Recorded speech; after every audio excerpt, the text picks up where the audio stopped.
오늘 기름 부음 받은 왕 사울 그리고 다윗 이 두 사람을 통하여서 우리 하나님께서 우리에게 주시는 하나님의 마음을 우리 전달받도록 하겠습니다.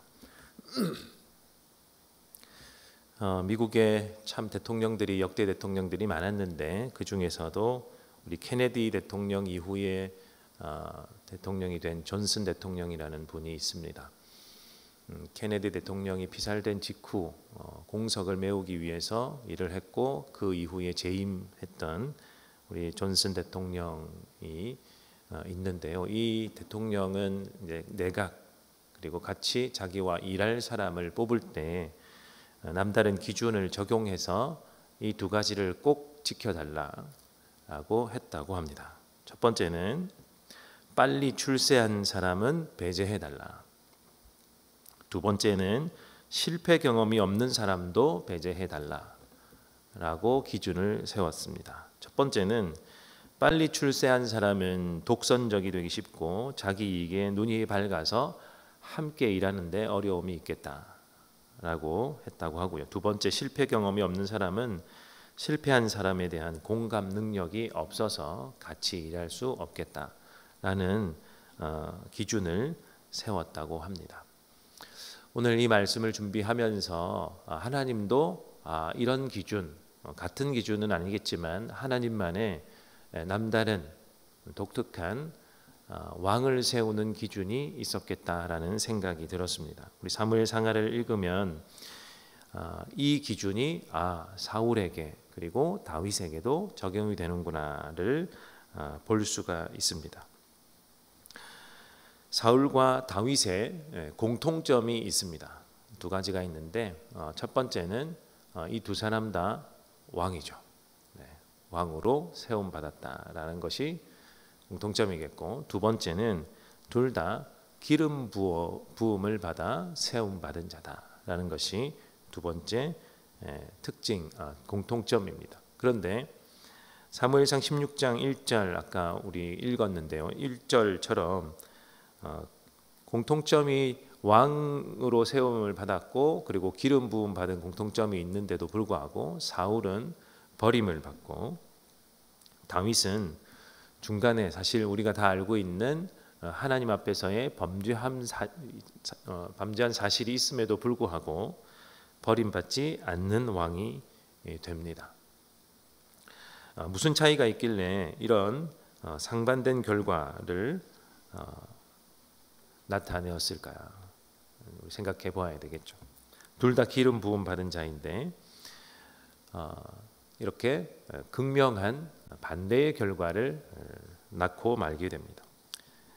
그 이유는 바로 고난을 대하는 태도 때문입니다. 이것이 바로 하나님의 기준인 거죠.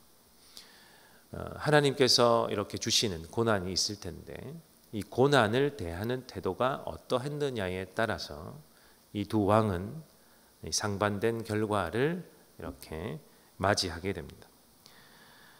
먼저 사울이 고난을 받게 되죠. 사울은 사울도 여러 차례 고난을 받는데 아주 첫 번째이자 아주 최대의 고난 위기를 우리 사무엘상 13장에 우리 하나님 나라의 큐티를 앞서서 했는데요. 13장에 보면 여러분이 다 읽으셨던 장입니다. 블레셋과 전쟁을 하는데 갑자기 기고만장하여 전쟁을 하여 나가지만 갑자기 전세가 역전이 됩니다. 그리고 사람들이 떠나기 시작하죠. 이 전쟁은 지고 말겠구나 이렇게 마음의 판단이 서니까요. 함께했던 사람들이 사울 곁을 하나씩 이렇게 떠나게 됩니다. 군사들도 자기 목숨을 부지해야 하니까요. 이렇게 사울 곁을 떠나게 되죠. 그야말로 위기입니다. 전쟁을 하려면 사람이 옆에 많이 있을수록 더 유리한데 사울은 갑자기 닥친 이 위기에 전세 역전을 당한 이것 때문에 사람들이 떠나게 되는 거죠. 그래서 사울은 급격하게 위기의식을 느끼고 사무엘을 기다립니다. 사무엘이 와서 제사를 드려주기를 원하고 하나님께 간구해 주기를 원하는데 사무엘이 또 마침 늦게 오죠. 그러니까 그 위기의식이 더 커지기 마련이겠죠. 더 위기의식을 느끼고 불안감을 극도로 느꼈을 것입니다. 그래서 사무엘이 오지도 않았는데 스스로 본인에게 주어진 직분도 아님에도 불구하고 본인이 제사를 감행하는 이런 죄를 짓게 됩니다. 사울이 왜 그랬을까? 네, 앞서 말씀드린 대로 두려웠고 그 다음에 위기감이 찾아와서 불안했기 때문에 그러했겠죠. 그래서 사무엘이 와서 꾸짖었을 때에 이렇게 변명을 합니다. 사무엘상 13장 11절이죠. 한번 보여주시겠습니까? 백성은 이 사무엘이 꾸짖었을 때에 이렇게 꾸짖습니다. 사무엘이 꾸짖었다. 임금님이 어찌하여 이런 일을 하셨습니까? 사울이 대답하였다. 백성은 나에게서 떠나 흩어지고 제사장께서는 약속한 날짜에 오시지도 않고 블레셋 사람은 믹마스에 모여들고 있었습니다. 백성이 나에게서 떠나고 제사장은 약속한 날짜에 오지도 않고 블레셋 사람은 믹마스에 모여드니까 주님께 은혜를 구하기도 전에 블레셋 사람이 길가로 내려와서 칠 것 같은데 내가 도저히 불안해서 견딜 수가 있습니까? 라는 변명이죠. 사실은 변명이 아닐 수도 있겠습니다. 저 같아도 이런 위기 가운데서는 무엇이라도 하고 싶었을 것 같습니다.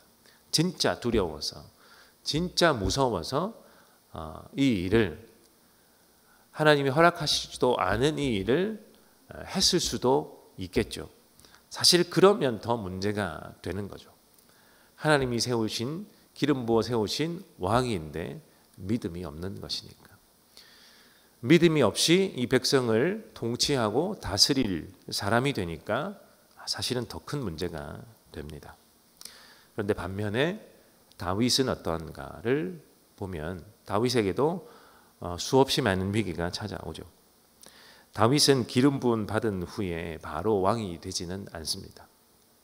기름 부음 받고 한동안 기간을 보낸 후에 왕이 됩니다. 사무엘이 하나님으로부터 사울이 버림받았다, 이제 내 마음에서 떠났다라고 하나님의 말씀을 듣습니다. 그리고 내 마음에 합한 사람이 있으니까 찾아가서 그 사람을 기름 부어서 왕으로 세우라는 말씀을 듣습니다. 그런데 굉장히 위험한 일이죠. 사울 왕이 버티고 있는데 하나님이 당신 버렸습니다 라고 말하기도 위험하고, 그리고 왕이 있는데 다른 사람을 기름 부어서 왕으로 세운다는 것은 매우 위험한 일입니다. 권력이 서 있는데도 불구하고 다른 사람을 세우는 것이니까요. 그리고 사울의 면면을 보았을 때 사무엘이 얼마나 두렵고 무서웠겠습니까? 그럼에도 불구하고 하나님의 명령이기 때문에 이새의 집으로 가서 다윗을 찾아내고 다윗에게 기름을 붓습니다. 그러나 다윗이 왕으로 등극하기까지는 시간이 얼마간이 주어지죠. 이때 집중적인 고난이 찾아오게 됩니다. 다윗은 기름 부음 받은 이후에 왕이 되지 않은 신분에서 그 당시의 이스라엘의 대적 국가는 블레셋이었죠. 블레셋의 장수인 골리앗을 물리칩니다. 그리고 사울이 어떤 임무를 주던지 간에 다윗은 다 해내고 말죠. 그래서 백성들로부터 칭찬을 듣게 됩니다. 백성들의 칭찬이 굉장히 노골적이었던 모양입니다. 그 당시 언어로 된 것을 우리가 들었기 때문에 우리에게는 크게 와닿지 않을 수도 있지만 여인들이 노래를 하지 않습니까? 사울이 죽인 자는 천천히요, 다윗이 죽인 자는 만만이라. 이 시대로 바꾸면 어떠한 말로 될지는 사실 감을 잡을 수는 없을 것 같아요. 그러나 그 시대의 말로 다윗을 칭찬하는데 현직에 있는 왕보다 더 뛰어난 자라는 칭찬 아니겠습니까? 사울은 천천히요, 다윗은 만만이라는 것이니까. 이 정도로 다윗이 칭송을 받습니다. 단지 기름 부음을 받고 왕이 되기 전이고 아직 왕은 사울인데도 불구하고 이런 칭찬을 듣는 거죠. 이때부터 다윗은 고난을 받기 시작합니다. 누구로부터요? 사울로부터. 이때부터 온갖 고난이 시작이 되는 거죠. 당시 이스라엘 왕 사울로부터 온갖 핍박을 받기 시작하는데 얼마나 위협적이겠습니까? 현직에 있는 왕이 그것도 아무 직분이 없는, 점점 이제 왕으로부터 직분을 하나씩 이렇게 받습니다만, 그러나 왕보다는 아직 한참 권력이 모자란 그 사람과의 대결 앞에 다윗이 무엇을 할 수 있었겠습니까? 그러니 얼마나 무섭고 이 힘이 얼마나 막강했겠습니까? 다윗이 사울에게 사실 잘못한 것이 없지 않습니까? 다윗은 직접적으로 사울에게 잘못을 행한 적이 없습니다. 그럼에도 불구하고 사울은 다윗의 그 존재만으로도 미친 듯이 그를 싫어합니다. 증오하고 죽이려고 달려들죠. 창으로 찔러 죽이려고도 하고 온갖 권모술수로 죽음의 현장에 내몰기도 합니다. 그래서 다윗은 도망하는 세월이 시작이 되죠. 사울의 아들 요나단과 다윗이 이렇게 친분 관계를 맺고, 나이 차이가 있었음에도 친분 관계를 맺고 정말 성경의 표현으로 사랑하는 사이. 사실은 잘못 받아들이시면 안 돼요. 둘이 남자가 어떻게 사랑하느냐 이 말이 아니라 사실은 존경하는 사이고, 사실은 요나단은 다윗을 존경 그 이상으로 여러분이 그리스도를 생각하는 것만큼 그 정도가 비견이 될까요? 성경의 표현은 그러합니다. 그 사랑의 표현은 존경 그 이상의 표현입니다. 그러한 사이였음에도 불구하고 헤어지면서까지 도망 생활을 하기 시작합니다. 사무엘상 그래서 21장에 보면 급기야 살고자 어디로까지 도망하냐면 적국인 블레셋으로 도망합니다. 가드로 망명한다라고 되어 있는데 도망간 거죠. 가드로 도망을 가게 되는데, 그런데 거기서도 또 한 위기를 맞게 되는 거예요. 가드의 아기스 왕의 한 신하가 이스라엘로부터 떠도는 소문을 들었던 모양입니다. 사울은 수천을, 다윗은 수만을 죽였습니다 라고 하는 이 소문을 들었던 모양입니다. 그래서 다윗의 존재를 알고 있었던 것 같아요. 지금은 인터넷이 있고 우리 모바일 핸드폰이 있고 이러니까 궁금한 사람은 이렇게 검색해 보면 사진과 얼굴까지 다 뜨지만, 그래서 알아보기 쉽지만 그 당시는 들리는 소문만으로 사람을 특정하기는 어렵죠. 한 번도 본 적이 없는 사람이라면 더욱 특정하기 어려운데도 불구하고 이 아기스 왕의 신하가 다윗을 특정해 버립니다. 그리고 왕에게 저 사람 이 소문의 장본인으로 보입니다 라고 신하가 아기스 왕에게 이렇게 보고합니다.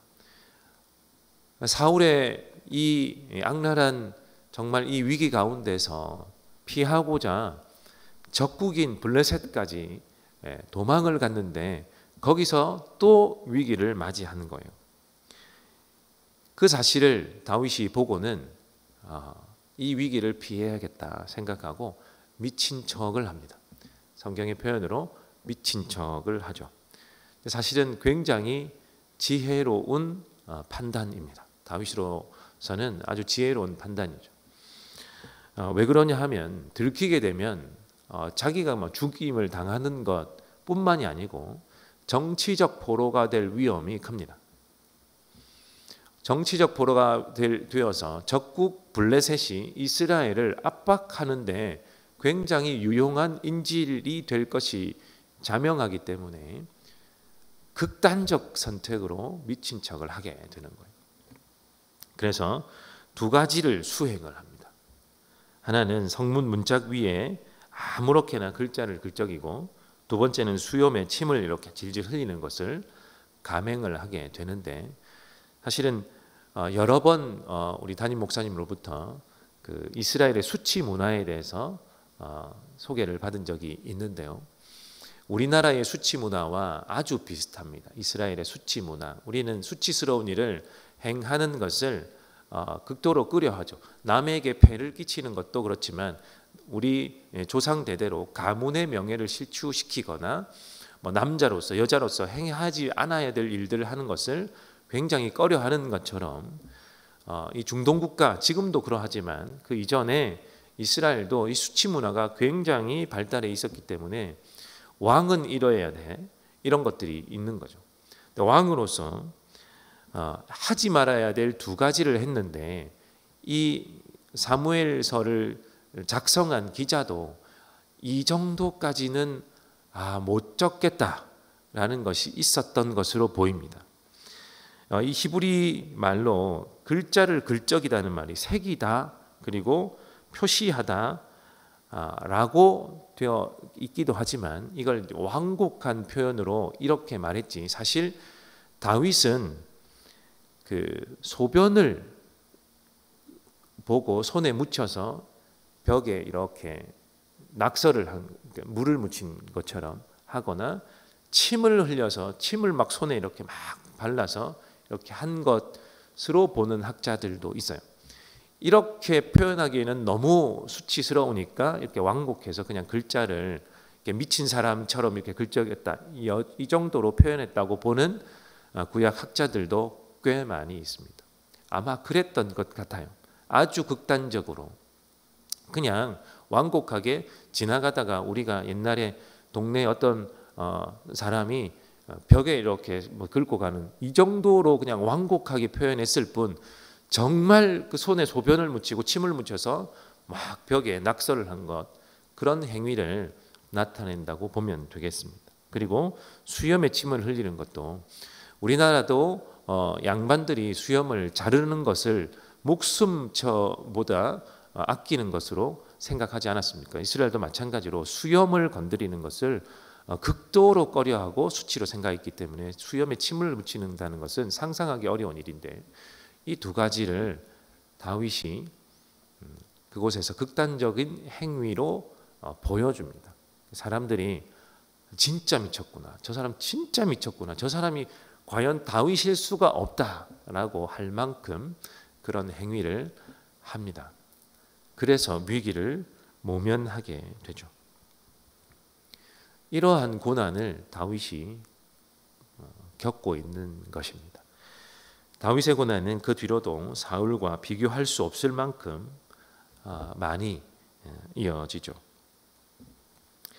그런데 왜 하나님은 왜 기름 부음 받은 이 두 사람, 사울과 다윗에게 처음 왕으로 세우시면서 고난을 주셨을까? 왜 이 두 사람에게 고난을 주셨을까? 오늘 이것이 큰 주제입니다. 우리는 하나님의 큰 그림을 보기 어렵죠. 그런데 이 당시 두 사람은 더욱 보기 어려웠을 것입니다. 다행히 이 두 사람에 관해서의 하나님의 큰 그림은 우리는 볼 수 있습니다. 왜냐하면 우리는 구약과 신약이라는 성경이 있기 때문에 그렇습니다. 그래서 구약에서부터 신약까지 쭉 펼쳐진 그림을 보면, 이것이 하나님의 큰 그림이었구나를 알 수 있는 거죠. 우리 기름 부음 받은 자, PPT를 한번 보여주시면, 기름 부음 받은 자, 이게 해석한 말인데요. 이 기름 부음 받은 자라는 이 해석의 말 원래의 뜻은 무엇일까요? 여러분 잘 알듯이 메시아입니다. 근데 이 메시아는 히브리어죠. 히브리어를 헬라어로 바꾸면 메시아는 어떻게 되느냐 하면 그리스도가 됩니다. 예수 그리스도, 예수 메시아 같은 말이라는 거죠. 예수 기름 부음 받은 자, 예수 메시아, 예수 그리스도 다 같은 말이라는 것입니다. 우리는 다윗이 예수 그리스도의 모형이자 그림자란 이야기를 많이 들어보았을 것입니다. 이 이름만으로도 그림자겠구나를 판단하실 수도 있겠죠. 왜 그림자일까? 우리 마태복음 16장 21절에 예수님은 제자들에게 처음으로 고난과 죽음과 부활에 대해서 말씀하십니다. 마태복음 16장 21절, 그때부터 예수께서는 자기가 반드시 예루살렘에 올라가야 하며 장로들과 대제사장들과 율법 학자들에게 많은 고난을 받고 죽임을 당해야 하며 사흘째 되는 날에 살아나야 한다는 것을 제자들에게 밝히기 시작하셨다. 제자들에게 처음으로 고난, 죽음, 부활에 대해서 말씀하시는 장면입니다. 마태복음에만 이 죽음과 부활, 고난받고 죽고 부활한다는 것을 마태복음에만 3차례 언급하십니다.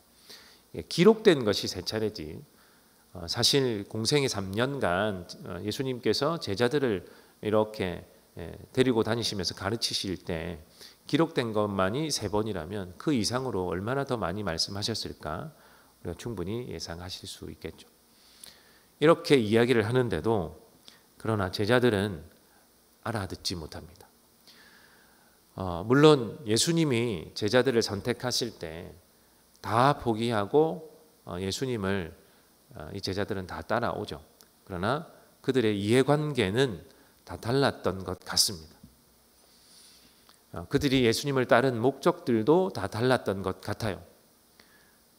그런데 그들의 머릿속에는 예수님이 고난을 받고 죽임을 당하고 이후 부활은 모르겠고 고난을 당하고 죽임을 당한다는 것을 인정할 수 없었던 모양입니다.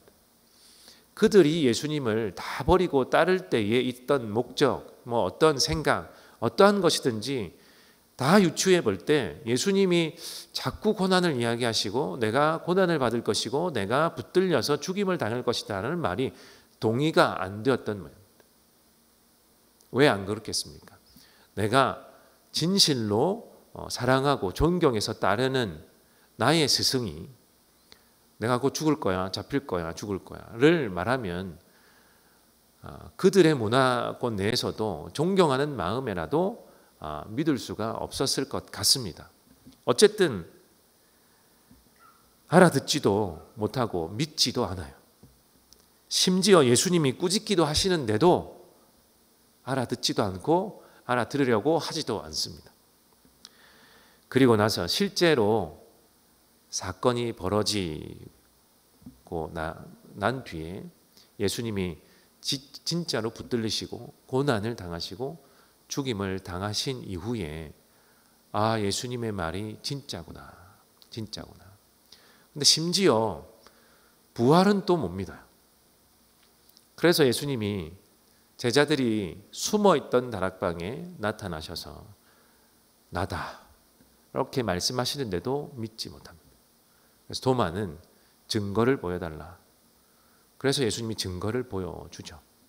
비로소 그때에 예수님을 믿기 시작합니다. 진짜였구나.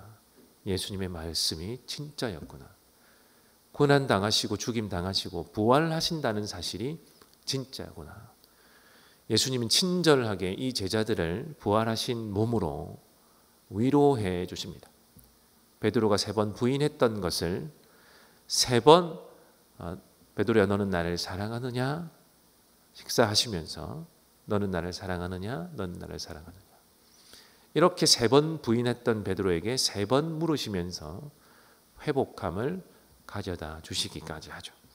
그제서야 제자들은 예수님이 진짜 부활하셨다는 사실을 믿게 되고 부활의 증인이 되어서 사도의 역할을 하게 됩니다. 여기서 이제 주목해야 될 것이 있죠. 예수님은 우리 예수 그리스도는 참 왕이시고 참 선지자이시고 참 인간이시고 참 신이시고 참 제사장이시고 참 하나님의 아들이시고 다 붙여도 다 적용 가능한 분이지 않습니까? 이 모든 것이 참이신 분이라는 이 말이 이 모든 것이 무엇으로 증명이 되었냐? 바로 부활하심으로 증명이 되었죠. 아, 그렇구나.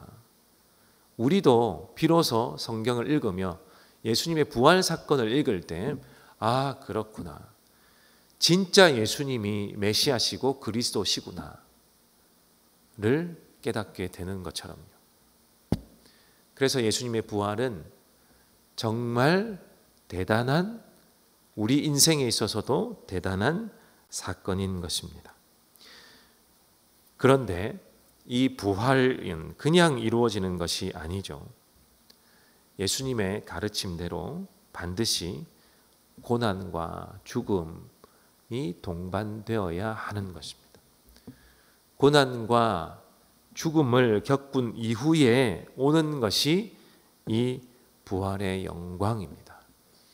이렇게 신약과 구약을 펼쳐놓고 보니까 아, 하나님의 큰 그림이 우리가 비로소 알게 되는 것입니다. 보게 되는 것입니다. 이것이 구약의 메시아 사상의 핵심이라는 것을 우리가 알게 되는 거예요. 아, 메시아의 모형은 고난 이후에 영광을 받는 것이구나. 그러니 하나님의 큰 그림으로 진짜 백성들의 참 왕이 되려면 반드시 고난을 통과해야만 하는 것입니다. 그래서 사울에게도 다윗에게도 이 귀한 왕의 직분을 고난으로 시작하게 하신 것이 하나님의 뜻이었습니다. 하나님의 큰 그림입니다. 결국 고난 앞에 이 두 사람의 극명한 반응이 갈리게 됩니다. 사울은 고난 앞에 두려움으로 반응하고 자기 살 궁리만 하게 되어서 버림을 받죠. 다윗은 기름 부음을 받았지만 왕의 직분에 오르기 전부터 받게 된 이 고난을 잘 견뎌내고 통과합니다. 그래서 참 메시아의 그림자, 표상이라는 칭호를 지금도 받고 있는 것이죠. 이 사실을 사울과 다윗의 이 고난과 이어지는 이 왕의 참 왕의 상을 당시 이스라엘 백성들은 알았을까요? 몰랐을까요? 아, 진짜 왕은 사울 아니고 다윗이었구나. 뭐 기름 부음을 둘 다 받았지만 아, 진짜 왕은 다윗이었구나를 당시 백성들도 몰랐겠습니까? 충분히 알았겠죠. 그 증거가 있습니다. 증거를 한글 성경으로 보면 잘 뚜렷하게 그 나오는 사건으로만 우리가 감지할 수 있는데요. 나타나는 용어로서도 아, 성경을 기록하는 사람조차도 사울은 아니고 다윗이 진짜 왕이구나를 표현해 주는 표현들이 있는데요. 사무엘상에 사울이 8장부터 등장을 하는데 사울에게 붙은 왕의 칭호가 따로 있습니다. PPT를 한번 보여주시면 이게 두 개 다 왕으로 호칭을 이제 부여받은 번역된 겁니다. 나기드도 사무엘상의 왕으로 번역되었고 멜렉도 왕으로 번역되었는데 나기드를 사용한 사람은 사울이고요. 멜렉을 사용한 사람은 다윗입니다. 그런데 이스라엘 사람들에게 있어서 진짜 왕의 칭호, 히브리어로 왕은 멜렉입니다. 나기드는 왕이라는 표현이 아닙니다. 나기드는 앞서 나가는 자, 그러니까 군대 장관쯤 되는 거예요. 그러니까 앞서서 지휘하는 자, 이런 칭호입니다. 근데 사무엘상에 보면 사울에게 멜렉이라는 단어를 한 번도 쓰지 않아요. 사울에게는 단지 나기드라는 칭호만 씁니다. 멜렉은 본격적으로 다윗으로부터 나오게 됩니다. 우리가 이 사실을 볼 때도 사무엘서의 기자도 사울은 진짜 왕으로 세움받지 못했구나. 기름 부음을 받았지만 진짜 왕으로 하나님에게 인정받지도 세움받지도 않았구나. 참 왕은 다윗이었구나 라는 사실을 이 용어에서도 극명하게 보여주는 것입니다. 그래서 다윗이 그리스도의 상징입니다. 그리스도의 표상입니다. 그림자입니다. 라고 우리가 이야기하는 것입니다. 실제로 다윗은 고난 받으신 이후에 영광을 받으시는 예수 그리스도의 표상입니다. 예표입니다. 구약에 나타나 있는 그리스도, 기름 부음 받은 자, 메시아의 표상이 그래서 되는 것입니다. 구약의 그림에서 이스라엘의 진짜 왕은 다윗과 같이 고난받은 후에 영광에 이르는 자입니다. 사울처럼 고난 없이 고난을 통과하지 못하면 영광의 자리에 오르지 못하는 것, 그것이 하나님이 정해놓으신 이 왕의 선택 기준이었습니다. 이스라엘의 진짜 왕, 이 예표에 따라서, 진짜 왕이 선택되는 이 예표에 따라서 우리 주 예수 그리스도 또한 고난과 죽음과 무덤에 묻히심을 당하시게 됩니다. 우리는 성탄이 다가오는데, 성탄이 다가오면서 예수님의 탄생을 기뻐하고 축하하지만 그 탄생은 사실은 구약을 살펴볼 때 굉장히 슬픈 이야기로 전개되겠구나를 나타내 주는 것입니다. 그렇다고 성탄을 축하하지 말자는 이야기는 아닙니다. 이 땅에 오신 예수님이 자라서 이 구약의 예표대로 다윗의 모습처럼 고난을 당하시고 잡히시고 죽임을 당하시고 그 다음에 무덤에 묻히시는 것이 사실은 하나님의 그림에서 예정되어 있었습니다.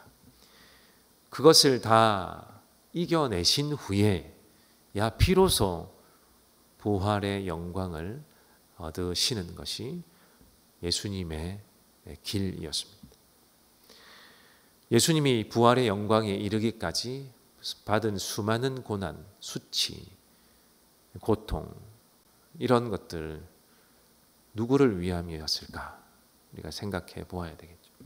누구를 위함이었을까? 바로 나를 위해, 저와 여러분들을 위해, 여러분 각자를 위해, 오고 오는 모든 세대의 인류들을 위해 예수님이 그 일을 감당해 내신 것입니다. 그래서 예수님이 하나님 아버지에게 아드님으로서 할 수만 있다면 이 고난의 잔을 피할 수 있으면 좋겠습니다. 그러나 이것이 아버지의 뜻이라면 받아 마시겠습니다. 라고 그 고난의 길을 갔던 것입니다. 누구를 위해서요? 저와 여러분을 위해서입니다. 그러므로 우리 주님은 우리를 위해 앞서 고난 받으신 분임을 우리가 결코 잊어서는 안 될 것입니다.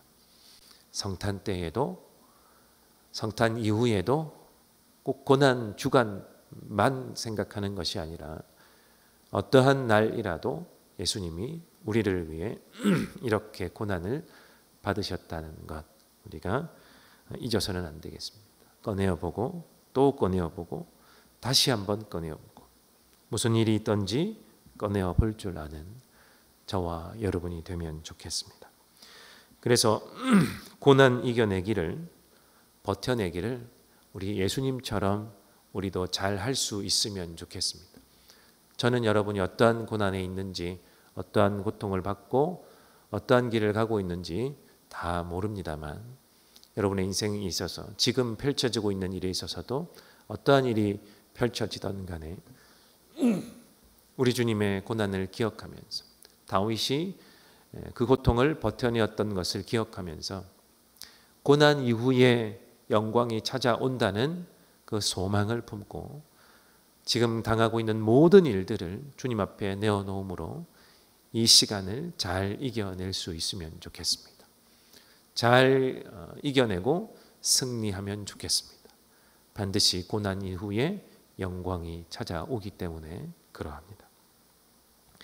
우리 주님이 영광 받으신 분이니 고난을 잘 견뎌낸 자에게 반드시 영광의 자리로 인도하심을 믿는 저와 여러분 되시면 좋겠습니다.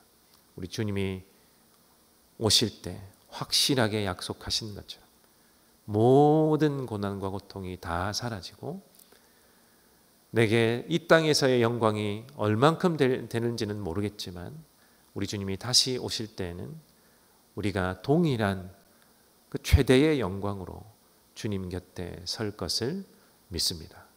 이 사실을 믿으시는 저와 여러분 되시기를 주님의 이름으로 간절히 축원합니다.